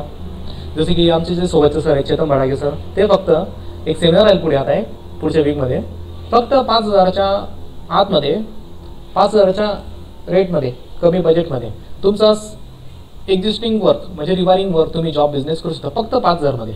ठीक आहे. त्याच्यामध्ये एक तुम्हाला बेसिक सांगतो की पैसे कसे भेटेल. 150 रुपये एक बार ड्रिल करायचे कमीत कमी. 150 रुपयात कमीत कमी घेणार. समजा की मग पूर्ण बिल्डिंगला रिवायरिंग करायची राहिली मग किती लागेल त्याला. फक्त एका दिवसाचं काम आहे, तुम्हाला स्वतः करू शकता. तुमचा जो फ्रेंड आहे त्याला हाताची पडू शकता, फक्त ड्रिल मारायचं आहे, बार होल्ड करायचे. तर याच्यामध्ये पण करिअर ऑप्शन चांगले आहे. एक तुम्ही स्पेशलायझेशन पण करू शकता, व्हिजिटिंग कार्ड छापून द्यायचे. फक्त एक्सटेन्शन वर्क मी काम करतो. नाशिकमध्ये तर तुम्हाला माहिती असेल किती इलिगल काम चालतात. 2 ते 3 फ्लोर करता, 1 BHK असेल तर 3 BHK 2 BHK मागे एक्सटेन्शन करतात. तर त्यांना एक्सटेन्शन वर्क खूप गरज आहे. एक स्पेशल तुम्ही लोकांना किंवा बिल्डर्सला, स्ट्रक्चरला, आर्किटेक्टला तुम्ही जर तुम्ही जर की त्यांना व्हिजिटिंग कार्ड दिले, त्यांना अप्लाय केलं की मी हे असे वर्क करतो एक्सटेन्शन वर्क, तुम्हाला एवढे कामं भेटेल. कारण की याच्यामध्ये मी सांगतो की नाशिकमध्ये खूप कमी लोक आहे. इव्हन नाशिकमध्ये खूप कमी लोक आहे. ठीक आहे. तर मला पण लागत होतं पण शोधून सापडले. तर मोजकेच लोक इतके कमवता. तर याच्यामध्ये पण तुम्ही आतापासून सुरुवात करू शकता एक्सटेन्शन वर्कमध्ये. कारण की आता बजेट पण कमी, डिमॉलिश करून नवीन कन्स्ट्रक्शन करायचं बजेट पण कमी लोकांचे. तर तुम्हाला आता चांगला चान्स आहे की याच्यामध्ये उतरू शकता आत्तापासून. ठीक आहे. फक्त 5,000च्या आत. रेट्रोफिटिंग जसं सांगितलं की एक्सटेन्शन वर्कमध्ये रेट्रोफिटिंग, पण रेट्रोफिटिंगमध्ये तुम्हाला बेसिक नॉलेज तर पाहिजे. म्हणजे की कॉलमची कॅपॅसिटी किती येईल ते कॅल्क्युलेशन करणार. जर की तुम्हाला नॉलेज नसेल, आता जर सांगितलं की 2 वर्ष तुम्हाला एक्सपिरियन्स आले तर तुम्ही सहज या गोष्टी कॉलमची साईज किती येईल ते तुम्ही बेसिकली एक अंदाज सांगू शकता किंवा स्वतः कॅल्क्युलेशन करू शकता. जो सॉफ्टवेअर असेल तर सॉफ्टवेअरच्या बेसिसवर आपण फक्त जस्ट एक 10-20 मिनिटाचा चेंजेस राहील, तो चेंजेस आपल्याला करायचा राहील त्याच्यामध्ये. तर सॉफ्टवेअर असेल तर मग तुम्हाला ॲडव्हान्टेजेस चांगला आहे की दुसऱ्यांना थर्ड पार्टीला काम द्यायचं काम नाही. स्ट्रक्चरल वालेला की मला याची कॉलम कॅपॅसिटी काढून दे, किती बार लागत आहे त्याची साईज काढून दे, bar diameter, number of bars, column sizes, beam sizes किती लागणार ते, फुटिंग साईज किती लागणार आहे. थर्ड पार्टीला पैसे देण्यापेक्षा बरं आहे की आपण थोडा 1-2 वर्षामध्ये एवढं नॉलेज तर घेऊन घ्यायचं. आणि माझं एवढं तर विश्वास आहे की 1-2 वर्षामध्ये आपण या गोष्टी तर बऱ्यापैकी समजून जातो कोणत्या पण कन्सल्टन्सीमध्ये काम केलं तर. किंवा तुम्ही आताच होऊ शकू शकता, अजूनही टाईम आहे तुमच्याकडे. आयस पर आयस कोड जे की तुम्ही थर्ड इयरला लास्ट SG2ला कॅल्क्युलेशन्स केलेल्याचे ते सेम बेसिसवर सेम आहे रेट्रोफिटिंग. तर साईट इंजिनियर बनू शकता. जसे की सांगितलं की प्रूफ चेकिंग मी एखादा कॉन्ट्रॅक्ट देऊ शकता की मी एकदा साईट व्हिजिट करू शकतो, स्टील वगैरे चेकिंग करू शकतो, स्टील बरोबर टाकले का नाही टाकले. तर आपण एक ठेवू शकतो नॉमिनल फी 1000-2000 साईट व्हिजिटची ज्या लोकेशनला असेल त्या ठिकाणी. Structural designing analysis software training business. ठीक आहे. आपण ट्रेनिंग म्हणजे स्वतःचे जर की सॉफ्टवेअर चांगले असेल जसं की मी करतोय, मला सॉफ्टवेअर चांगले जमतं, प्रूफ चेकिंग पण जमतं, सॉफ्टवेअर जमतं, तर मी स्वतःचे क्लास पण करतोय आणि स्वतःचा बिझनेसही करतो सेम ॲज मी. ठीक आहे. नेक्स्ट आता सुरुवातीला आपण एक ज्यांना सिव्हिल इंजिनिअरमध्ये सर्वात जास्त आवड आहे तर त्यांना मेंबरशिप कोणती प्रोफेशनल बॉडीजमध्ये आणि सर्टिफिकेशनसाठी काय लागतं. जर स्वतःचं स्ट्रक्चरल इंजिनिअरचं लायसन काढायचं तुम्हाला तर AMI सर्टिफिकेशन तर तुम्हाला मस्ट आहे. ठीक आहे. AMI सर्टिफिकेशन तुम्हाला मस्ट आहे.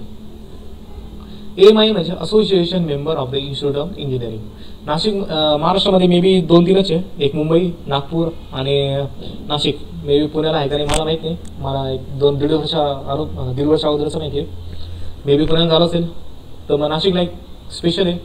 तर त्या बिल्डिंगमध्ये जसं की मायक्रो सर्कल साईडला तुम्ही एकदा विचारू शकता AMI, पण ते स्टुडंटसाठी नाही आहे. जे जॉब करणार आहे स्ट्रक्चरलमध्ये तुम्ही एक अपॉइंटमेंट लेटर दाखवून तुम्ही हे सर्टिफिकेशन घेऊ शकता. एक मोजून फक्त 4,000 रुपयेमध्ये. ठीक आहे, त्यावेळेचा रेट होता काहीतरी 3,800 रुपये होता. तर तुम्ही तो अप्लाय केला तर लाईफ टाईम तुम्हाला जे वेगवेगळे टाईप्स ऑफ सेमिनार्स आहे, मोठे मोठे जे लोक आहे त्यांचे सेमिनार पडून तुम्हाला नॉलेज भेटतं. आणि दुसरं म्हणजे कामं खूप भेटेल त्यांच्या थ्रू. तुम्हाला जॉब वॅकन्सी पण चांगली भेटेल त्यांना अट्रॅक्ट करून. त्यांना जर कळलं की तुम्ही म्हणजे इगरनेस चांगला आहे, शिकण्यामध्ये खूप इंटरेस्ट आहे, तर तो तुम्हाला सहज जॉबसाठी हो म्हणून देईल.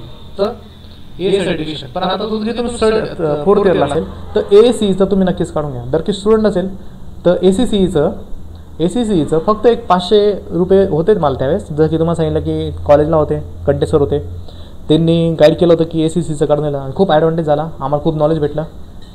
खूप मोठे मोठे लोक त्या ठिकाणी भेटले, स्ट्रक्चरल कन्सल्टंट भेटले. आणि त्यांचे जे सेमिनार्स होते, जो की पहिला सेमिनार जो होता आमचा, जो दिल्लीचं स्टेडियम आहे, खूप मोठे कॅन्टीन सेंटर्सेस आहे, तर काय डिफिकल्टीज आले त्याच्या रिगार्डिंग त्यांनी पूर्णच्या पूर्ण सेमिनार दिला होता. खूप मस्त होता. ओव्हरऑल काहीतरी 4 तास होता पूर्ण कंटिन्युअस. तर असे ACCEचा फक्त स्टुडंट बेसवर फक्त 500 रुपये. ठीक आहे, आता झाले असेल काहीतरी 1,001 रुपये झाले असेल, तर तुम्ही त्याला अप्लाय करून द्या ACCEला. ठीक आहे, नाशिकमध्ये पण आहे, ओव्हरऑल महाराष्ट्रामध्ये खूप आहे त्याचे, जळगाव, औरंगाबाद. ठीक आहे, त्यानंतर ISAC याच्याबद्दल जास्त माहिती नाही मला. तर पूर्ण इंडियामध्ये सगळ्यात पॉप्युलर म्हटलं तर मग Indian society of structure engineer एक प्रोफेशनल बॉडीज आहे. तर हे पण जर तुम्ही स्वतःचे मोठे कन्सल्टन्सी आहेत तर कामाचं आहे. ठीक आहे, स्टुडंटसाठी हे 2 महत्त्वाचे, स्टुडंट किंवा जॉब वॅकन्सीसाठी. ठीक आहे, तर मग स्ट्रक्चरल लायसन्ससाठी AMIचं लागेल. दुसरं B + 3 years experience and ME + 1 year experience depend on municipal corporation. अशा वेळेस तुम्हाला स्ट्रक्चरल लायसन्स लागतं.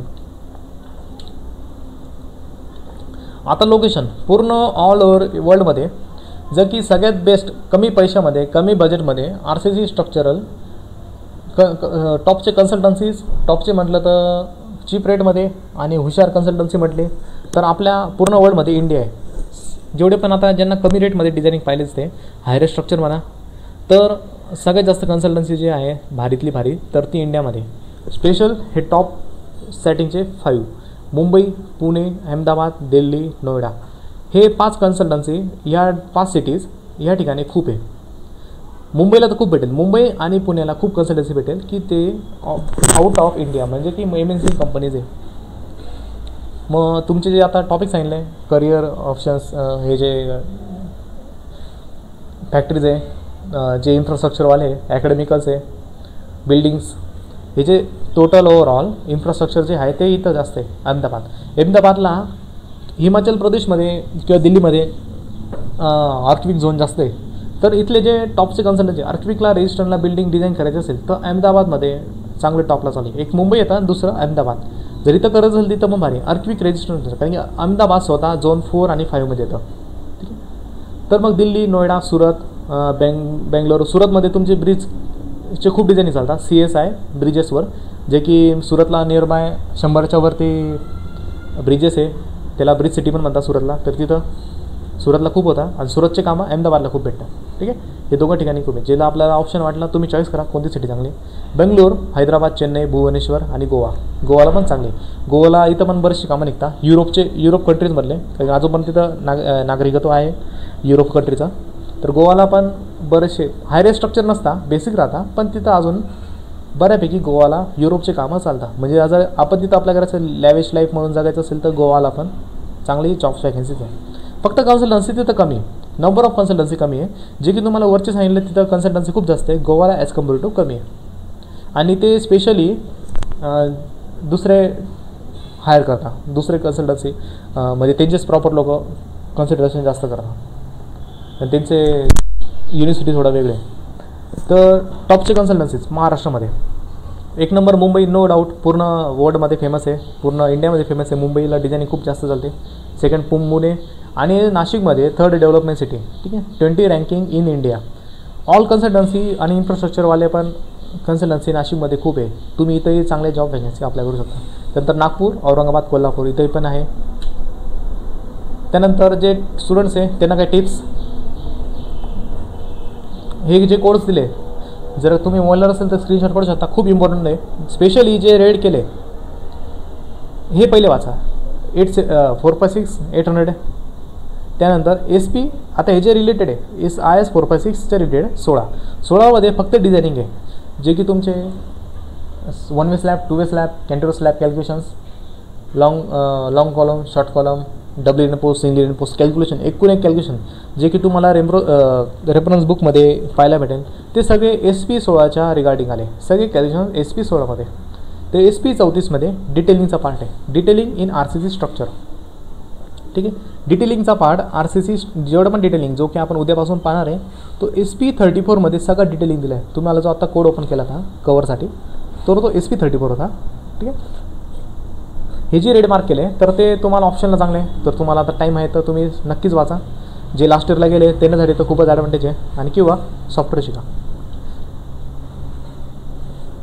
जॉब अप्लाय कसे करणार, स्टडी SP कोडवर स्टडी करा, मॅन्युअलिकेशन्स करू शकता, सॉफ्टवेअर ETABR स्टार्ट करून नक्कीच करा. बीम कॉलम फ्रेमिंग जे होते, earthquake designing, lateral force calculations, dynamic static dynamic calculations, ते सगळे तुमचे ETABS स्टार्ट प्रोमध्ये होऊन जातात. तर हे तुम्ही बेसिकली तर करून घ्या, बाकीचे मग पुढच्या ॲडव्हान्सला भरपूर सॉफ्टवेअर आहे, किती केले अपुरचे. त्यानंतर जे RCC स्टील अरेंजमेंट असेल ते तुम्ही साईटवर जाऊन व्हिजिट करा, जेणेकरून तुम्हाला नॉलेजही वाटेल. जे की कॉलेजमध्ये मी सेम तीच कन्सेप्ट वापरायचो. जर की RCC जसं की त्यावेळेस कार्डा कन्स्ट्रक्शन बरंच स्लॅबमध्ये कार्डा कन्स्ट्रक्शनचे खूप स्लॅब पाहिले होते, त्यांचे स्टील अरेंजमेंट वगैरे मला खूप माहीत पडलं होतं त्याच्यापासून. त्यावेळेसच माझी ॲक्च्युली इच्छा झाली होती की स्ट्रक्चर इंजिनियर बनायचं, त्यावेळेसच मी ठरवलं होतं. त्यांचे डिझाईन शीट्स, स्टीलची अरेंजमेंट कशी करता, साईटवर ॲक्च्युअल स्टील कसे बांधता, तर ते तुम्ही आत्तापासून पाहिलं तर तुमचं इंटरेस्ट जास्त वाढेल आणि नॉलेजही वाढेल. त्यानंतर प्रोफाईल कशी करणार, लिंकेडवर पहिले तयार करा. लिंकेडवर त्यानंतर जे HRs आहे, कंपनी ओनर्स आहे, त्यांना कन्सल्टन्सीला तुम्ही फॉलो करा. नेक्स्ट एम्प्लॉईला फॉलो करा जे कन्सल्टन्सीमध्ये जॉब करत आहे, आणि त्यांना जॉबसाठी विचारा, किंवा एम्प्लॉयमेंट और हायर सॅलरीज फॉरवर्ड मॅक्झिमम रिझ्युमेस. ठीक आहे, आता याचं बिलिंग काय आहे, जर की तुम्ही 100 कन्सल्टन्सीला रिझ्युमे फॉलो करताय तर त्यातले कुठे तुम्हाला 5-6 बोलवतील, आणि 5-6 मधले कुठे तुम्हाला 1-2 हायर करतील. म्हणून फक्त 2 ते 3 10 कन्सल्टन्सीला फॉरवर्ड करून डिसमूड करून घेऊ नका की कोणीच मला बोलत नाही आहे. भरपूर कन्सल्टन्सीला आपल्याला माहीत नसतं, फक्त आपल्याला प्रॉपर सर्चिंग करायचं की कुठे कुठे प्रत्येक एरियामध्ये